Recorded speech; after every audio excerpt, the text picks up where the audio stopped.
Hello বন্ধুগণ, আজকে চলে এসেছি ম্যাশের ডাল রান্নার রেসিপি নিয়ে।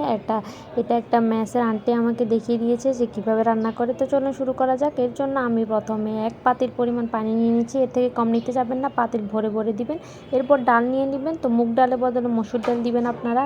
এরপর একেবারে আপনারা ডাল কতটুকু দিবেন, 1 মুঠের বেশি দিতে যাবেন না। 1 পাতিল পানিতে 1 মুঠের বেশি ডাল দিতে যাবেন না।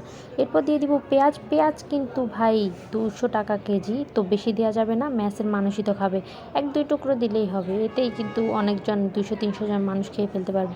এরপর ভরে ভরে কাঁচামরিচ দিবেন। কাঁচামরিচ ভালো হোক, পচা হোক, খারাপ হোক, বোটা সহ হোক, বোটা ছাড়া হোক, দিয়ে দিবেন একসাথে। কোনো পরিষ্কার করার কোনো দরকার নেই, মানুষই তো খাবে। এরপর দিয়ে দিবেন হলুদ একদম ভরে ভরে দিবেন যাতে ডালের কালারটা আসে। এরপর কিছুক্ষণ নেড়ে চেড়ে দিব। তো নাড়াচাড়া করার পর এখানে দিতে হবে তেল, কিন্তু আমার শরীর তো আজকে ভালো নেই, তেলটা না দিলেই নয়। আর তেলের কেজি হচ্ছে 200 টাকা। থাক, তেল দিলাম না, তেল না দিলে কিছু হবে না, ম্যাশের মানুষই তো খাবে, আমরা তো আর খাবো না। এরপর যদি আপনাদের মনে হয় যে না, হলুদের ডালের কালারটা আসছে না, হলুদ আরও দিতে হবে, আপনারা আরও দিবেন যাতে একেবারে ডালের কালারটা আসে। তো মিশানোর পর কয়েক মিনিট জাল দিবেন, বেশি জাল দেওয়া লাগবে না, ডালগুলো সিদ্ধ হওয়া লাগবে না। আমাদের ডাল রান্না হয়ে গেছে। কিছুক্ষণ পর এই যে আমাদের ডাল রান্না হয়ে গেছে। তো এবার বাটিতে তুলিয়ে দেখিয়ে দিচ্ছি যে ম্যাশের ডালটা দেখতে কীরকম হয়, ঠিক এরকম।